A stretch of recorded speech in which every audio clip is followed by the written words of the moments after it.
ఇంగ్లీష్‌లో మాట్లాడాలంటే భయమా? మీలాంటి వాళ్ళ కోసమే spoken English personal training classes. వెంటనే జాయిన్ అవ్వండి. నమస్తే రమ్మగారు. నమస్తే జయ. రమ్మగారు, మనకి కామెంట్స్ రూపంలో వచ్చిన ఒక ప్రశ్న మీ ముందు పెడతాను. తలంటికి తిథి వార నక్షత్రాలు చూసుకుంటామా? అలా చూసుకున్న ఆడవారికి కానీ మగవారు కానీ, అలాగే పిల్లలకి కూడా తలస్నానం తలంటి చేయించేటప్పుడు అవన్నీ చూసుకొని ఫాలో అవ్వాలి. ఎందుకంటే ఇవాళ రేపు అసలు అదేం ఫాలో అవ్వట్లే. నేను నా గురించి చెప్తాను. ఎప్పుడు ఆయిలీగా అనిపిస్తే ఆ రోజు తలస్నానం చేయటం వచ్చేయటం.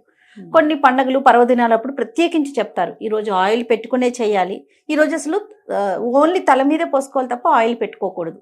అది మాత్రం ఫాలో అవుతాం తప్ప అదర్వైజ్ రెగ్యులర్గా ఎప్పుడు అనిపిస్తే అప్పుడే చేసేస్తున్నాం కదా. ఇట్లా నిజంగా ఇది ఫాలో అవ్వాలా? మన శాస్త్రం ఏం చెప్తా ఉంది? మన జీవన విధానాలు ప్రమాణాలు మారిపోయినాయి జయ. అవునండి. ఇదివరకు ఇప్పటిలాగా ఈ కాలంలో లాగా ఎంతసేపు నెత్తి తలలు రుద్దుకుంటూ ఉండటం, షాంపూలు వ్యవహారం ఇదివరకు ఏది లేదు. తలంటి పోసుకోవటము అంటే ఒక ప్రత్యేక, తల అంటుకోవటం వేరు, తలకి నీళ్లు పోసుకోవటం వేరు కదా. ఈ రెండిటికి డిఫరెన్స్ మొదట మనం తెలుసుకోవాలి. తల అంటుకోవటం అంటే నెత్తికి బాగా నూనె పట్టించి కాసేపు ఉండి ఒంటికి కూడా నూనె రాసుకుని అభ్యంగన స్నానం అంటారు. ఒళ్ళు నలుగు పెట్టుకోవటం, తలకి బాగా నూనె రాసుకుని ఆ నూనె జిడ్డు వదిలించుకోవటం. ఇదివరకటి కాలాల్లో అంత ఫ్రీక్వెంట్గా చేసేవాళ్ళు కాదు. అప్పట్లో ఏం చేసేవాళ్ళు, ఈ చెరువులకి వాటికి మంచినీళ్ళకి వెళ్ళేటప్పుడు, నీళ్ళకి వెళ్ళినప్పుడు ఇళ్లలో మడి మశానం ఉన్నవాళ్ళు నీళ్ళలో ఒక మునిగి తల ఆరేది ఆరకపోయేది. కేశ సౌందర్యానికి అంత పెద్ద ఇంపార్టెన్స్లు అవి. డ్రై హెయిర్ ఉండాలి, హెయిర్ లీవ్ చేసుకోవాలి, క్లిప్ పెట్టుకోవాలి, ఇవన్నీ ఏమున్నాయి అప్పుడు లేవు. కానీ విధానం ఏంటంటే ఈ తల అంటుకోవటం ప్రత్యేక దినాల్లోనే చేసేవాళ్ళు. నువ్వు అన్నట్టు తిథి వార నక్షత్రాలు కాకపోయినా వారం ఖచ్చితంగా ఉండేది. తిథుల్లో కొన్ని ప్రత్యేక తిథుల్లో చేయకూడదు తలంటి. ఓకే. తెలిసి ఏకాదశి నాడు, తెలియక ద్వాదశి నాడు తలస్నానం చేయకూడదు. ఏకాదశి నాడు తల నెత్తి మీద నూనె పెట్టుకుని చేయకూడదు. ద్వాదశి పనికిరావు, అమావాస్య పనికిరాదు. ఇప్పుడు ఈ తిథులు మనకు తెలియదు, మనం ఎవరం క్యాలెండర్లు చూడం. మనకు తెలిసినవి డేస్, వారాలు తెలుస్తాయి. సాధారణంగా స్కూళ్ళకి కాలేజీలకి వెళ్ళే పిల్లలకి సమయం ఉండదు కాబట్టి, ఆదివారం సెలవు రోజు కాబట్టి ఆదివారమే తల స్నానాలు చేసే విధానం చాలా చోట్లన్నీ. చిన్నప్పుడు నా చిన్నప్పుడు సండేస్ హాలిడే కాబట్టి ఆ రోజు నెత్తికి నూనె రాసి తలకి ఏదైనా పెట్టి ఒంటికి బాగా నలుగులు పెట్టి శుభ్రంగా మనమే తల్లులే స్నానం చేయించడం ఉండేది. ఇప్పుడు పిల్లలు ఆదివారాలు కూడా క్లాసులే ఉంటున్నాయి. అయినా కూడా మనం జనాలు ఎలాంటి కాంప్లికేషన్స్కి వెళ్తున్నామంటే, మనం ఎవరో చెప్తారు, ఇవాళ తలంటి పోసుకోకూడదు అనగానే వీళ్ళకి టెన్షన్ పుడుతుంది. గబగబా యూట్యూబ్ వెతకడం మొదలెడతారు. ఏ రోజు తలంటి పోసుకోవాలి? ఎవరో నాబోటి పెద్దక్కయ్యో నాకంటే చిన్నక్కయ్యో చెప్తారు, ఎవరో ఒకళ్ళు ఏదో ఒకటి. మీరు దాన్ని కాంప్లికేటెడ్గా తీసుకోవద్దు. మీ జీవన విధానాన్ని బట్టి మీ రకంగా మీరు వెళ్ళచ్చు, మీరు పాటించదలుచుకుంటే. మామూలు రోజుల్లో రోజువారీ తలంట్లు లేవు. బుధ శనివారాలు రెండు మంచివి తల అంటుకోవటానికి, నెత్తికి నూనె రాసుకొని స్నానం చేయటానికి. బుధవారము శనివారము 2 వారాలు మంచివి. చాలామంది ఆడవాళ్ళకి శుక్రవారం తలంటి పోసుకుని అమ్మవారికి పూజ చేసుకోవటం అలవాటుగా ఉంటుంది.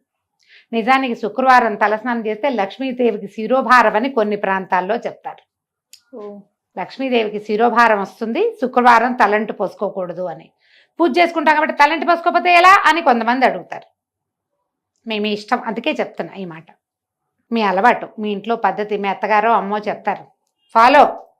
అత్తగారిని అమ్మని కళ్ళు మూసుకుని గుడ్డిగా, వాళ్ళే మన ప్రథమ గురువులు, ఫాలో అయిపోవటమే.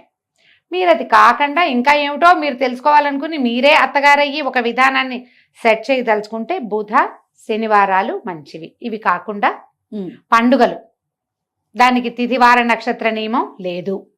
ఏ పండగైనా మీ పుట్టినరోజు కానీ మీ పెళ్లి రోజున కానీ మీరు తలంటి పోసుకోవచ్చు. ఆ రోజున మీరు మీ జీవితపు పర్వదినం కాబట్టి మీ తిథివార నక్షత్రం చూడకల్లా ఆ రోజు అమావాస్య అయినా పోసుకోవచ్చు, ఏకాదశి అయినా పోసుకోవచ్చు. పుట్టినరోజు సందర్భంగా ఓకే. పిల్లలకు కూడా అంతే. వాళ్ళ బర్త్డే అనుకోండి, అలా చక్కగా నెత్తికి నూనె పెట్టి ఒంటికి వాళ్ళు నలుగు పెట్టి బాగా పోసి స్నానం చేయించి సాంబ్రాణి పొగేసి దేవుడి దగ్గర దండం పెట్టించి బొట్టు గట్క పెట్టి స్కూల్కి పంపించవచ్చు. దానికి ఏ తప్పు లేదు. పెళ్లి రోజు కూడా తప్పు లేదు. ఈ 2 తర్వాత వ్రతాలు అవి వస్తాయి, వ్రత నియమాలు ఉంటాయి. ఈ వ్రతాన్ని రోజున తలంటి పోసుకోవాలన్న నియమం ఉంటుంది. కొన్నిటికి తలంటి పోసుకోకూడని నియమాలు కూడా ఉంటాయి.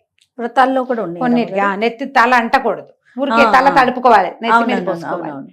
ఇప్పుడు ఇందులో మళ్ళీ జాతా శౌచం వృతా శౌచాలు వ్యవహారాలు వస్తాయి. అప్పుడు ఎక్కడికైనా వెళ్ళకూడని చోటికి, అంటే అక్కడికి వెళ్ళి స్నానం చేయాలి మనం అనుకోండి, అప్పుడు నెత్తికి నూనె పెట్టుకోవటం లాంటి పనులు చేయకూడదు. వచ్చి డైరెక్ట్గా బాత్రూంలోకి వెళ్ళటం, బట్టల మీద నుంచే దిమ్మరించుకోవాలి. సచేల స్నానము అని చెప్తారు.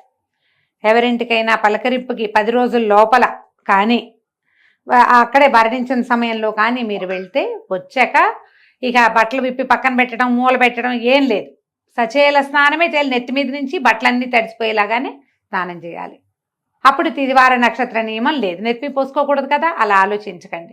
జుట్టు జిడ్డుగా ఉందనుకుంటే మనకి షాంపూలు ఉన్నాయి, బాత్రూముల్లోనే ఉంటాయి, కాస్త షాంపూ చేసేసుకుంటే తల ఎండకపోవటం వల్ల వచ్చే సైనసైటిస్ లాంటి ఇష్యూస్ ఉంటే అవి రాకుండా ఉంటాయి.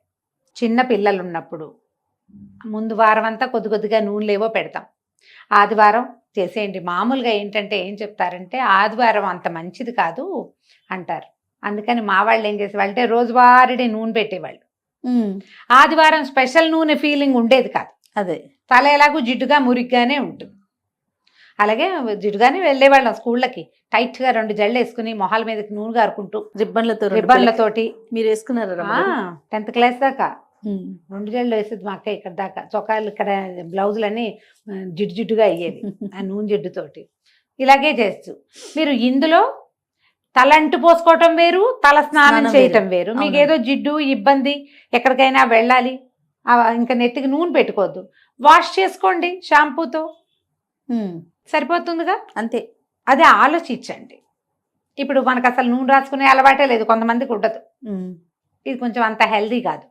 మనం వారానికి 1 రోజో 2 సార్లు అయినా బాగా నూనె రాసుకుని దాన్ని బాగా నాననిచ్చి నూనెతో జుట్టుని నానబెట్టి వాష్ చేస్తే హెల్దీగా ఉంటారు. తలలో ఒళ్ళు బరువంతా దిగిపోయిన ఫీలింగ్ వస్తుంది. చేసి చూడండి. మగవారికి ఏమైనా స్పెసిఫిక్ డేస్ ఉన్నాయా రమ్మగారు? మగవారికైనా కూడా ఇవే బుధ శనివారాలే చెప్తారు ప్రత్యేకంగా. అయితే ఇందులో ఏంటంటే ఏవో ప్రత్యేక సందర్భాల్లో మగవాళ్ళు నిత్యము తల స్నానం చేసినా తప్పులేదు వాళ్ళకి.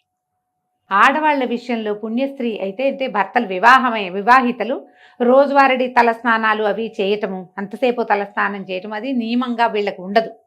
పసుపు రాసుకుని స్నానం చేస్తే సరిపోతుంది. మీరు దేవాలయానికి వెళ్ళాలనుకున్నారనుకోండి, గుళ్ళోకి వెళ్ళాలంటే తలస్నానం చేసే వెళ్ళాలన్న నియమం ఆడవాళ్ళకి మాత్రం లేదు. మీకు ఇబ్బందిగా ఉండి మీరు చేయదలుచుకుంటే చేయండి, కానీ లేకపోతే ఫీల్ ఉంటే చేయటమే, లేకపోతే మీరు స్నానం చేయక్కర్లేదు, తలస్నానం చేయక్కర్లా. పసుపు రాసుకుని స్నానం చేసి ఉదయం మీరు దేవాలయాలకి వెళ్ళిపోవచ్చు. మగవాళ్ళు చేయాలి తలస్నానం, వాళ్ళకి అవసరం. కానీ స్త్రీలకి మాత్రం ఎక్కడా చెప్పరు ప్రత్యేకంగా. ఇంకా పిల్లల విషయంలో నేను ఒకటి విన్నాను రమ్మగారు, గతంలో కూడా ఒకసారి మీతో అన్నట్లున్నాను. వాళ్ళు పుట్టిన రోజు, ఇప్పుడు ఫర్ ఎగ్జాంపుల్ ఫ్రైడే పుట్టారనుకోండి, వారంలో ఆ రోజు తలకిపోయకూడదు అనేది నేను విన్నా. ఇది కరెక్టేనా? అలా ఏం చెప్పరు. ఆ పుట్టినరోజున మంగళవారం పుట్టిన వాళ్ళకి మళ్ళీ మంగళవారం తలస్నానం చేయించకూడదు. ఎందుకు? పుట్టినరోజు నీళ్ళు పోయిరా? ఏమో రమ్మగారు, మరి ఆలోచించు లాజిక్. పుట్టగానే పిల్లలకి స్నానం చేయిస్తారా చేయించారా? కొబ్బరి నూనె పట్టించి బాగా ఒంటికి అంటున్న పాచంతా వదిలిస్తాం కదా, మరి ఎందుకు చేయకూడదు? అలా నియమం లేదు, ఎక్కడ వినలేదు మీరు. అలా నియమం ఏం లేదు. మీకు ఎప్పుడు అవకాశం వస్తే అప్పుడు షాంపూ చేసుకోండి అవసరం అయితే. ప్రత్యేక దినాల్లో మీరు చేయగలిగితే గనక ఇది జ్ఞాపకం పెట్టుకోండి. పండుగలు మనకేమిటి? భోగి నాడు చేయాలి, నరక చతుర్దశి నాడు చేయాలి, ఉగాది పండగ, రథసప్తమి నాడు రేగాకులు జిల్లేడాకులు నెత్తి మీద పెట్టుకుని పోసుకోవాలి. ఇవన్నీ నియమాలు ఉన్నాయి కదా. ముందు రోజు తలంటి పోసుకోవటం చేయటమే. మీరు ఏదైనా దీక్షల్లో ఉన్నారనుకో, ఎలా అంటే 10 రోజులు దసరా దీక్ష చేయదలుచుకున్నారు మీరు, మొదటి రోజున స్నానం చేస్తే మళ్ళీ 10వ రోజునే తలంటుకోవాలి. మధ్యలో రోజువారీ వాషే, ఉట్టిగా నీళ్లు పోసుకోవటమే తలంటే తప్ప మీరు నూనె రాసుకుని స్నానం చేయటం ఈ దీక్షా దినాల్లో చెయ్యరు. మళ్ళీ మన వసంత నవరాత్రులు రేపు వస్తాయి కదా, ఏమంటారు, చైత్ర నవరాత్రులు, శ్రీరామనవమి దాకా ఉగాది నుంచి. ఒకవేళ 10 రోజులు మీరు రామాయణం చదవటము దీక్షగా ఏమైనా పెట్టుకుంటే గనక అప్పుడు కూడా ఇంతే. మొదటి రోజు నూనె రాసుకొని తలస్నానం చేస్తాము, మళ్ళీ అయిపోయాక దీక్షా విరమణ 10 రోజులు అయ్యాక అప్పుడు అట్లా చేస్తారన్నమాట. ఈ మధ్యలో తల మీద నీళ్లు కావాలంటే మీ అవసరాన్ని బట్టి మగవాళ్ళు అయితే పోసుకోవాలి, ఆడవాళ్ళు అయితే పసుపు రాసుకొని స్నానం చేయొచ్చు. ఇప్పుడు ఇవి అవసరం లేదు మనకి. కానీ మనం రెగ్యులర్ తలంట్లు పోసుకోవటం గురించి మనం ఆలోచిస్తాం. బుధవారం నాడు బుద్ధి పెరుగుతుంది, శనివారం నాడు మన తాలూకు ప్రాబ్లమ్స్ తీరుతాయి, నెగిటివిటీ పోతుంది. ఓహో. శనివారం నాడు నువ్వుల నూనె రాసుకుని స్నానం చేస్తే మంచిది. బుధవారం నాడు ఏ నూనె అయినా పర్వాలేదు. ఓకే రమ్మగారు, నమస్తే. నమస్తే జీ.